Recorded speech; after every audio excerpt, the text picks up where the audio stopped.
Hi, Dave. How you doing? This is Carl Lewis, and I have a question. The question is, what is the most valuable lesson you've learned to your current success that you learned and you wish you could teach other people that had nothing to do with school, anything like that? Well, there are a few of them, but I guess the main one was that, and we hear this about sports, but it's about life. I talk about like being the best you can be and all that. We know that. But one thing that happens is when I was young, I was a very late bloomer. I wasn't very talented. I was a kid that my parents were coaches at the team I ran on, so it was like, oh, he's only going because his parents. I remember working, and they told me something. They said, you know, be the best you can be because if you're, that's it, that's all. And so we hear that message. What happened is that when I was out behind the scenes, I was working on my technique. I said, if I can't be the best, I'm gonna look the best. And I'm gonna try to go that way. So I was working on my technique, never thinking I'd be great.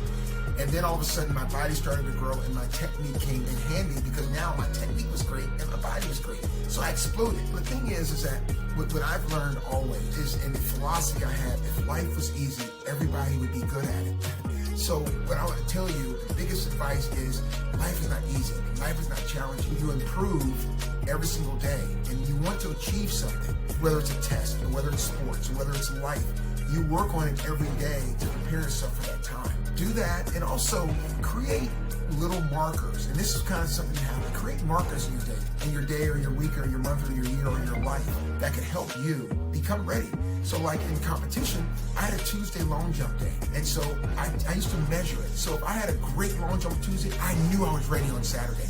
So what markers in your life can you put in guarantees your success and gives you the confidence? So it really all comes down to, what is the life lesson that I learned outside of sports and outside of life that no one ever taught me? That lesson is do something that you never thought you could do. Work on what you can control. And that is, like I said, the little technique. I couldn't control winning, but I can work on my technique. And to make sure when you go into competition or whatever you do, you realize you're not going to win everything. You're not going to be perfect every time, but you can learn something out of all of it. Okay? All right, Dave, I hope that works. And remember, the thing that I always say when I end, if life was easy, everybody would be good at it.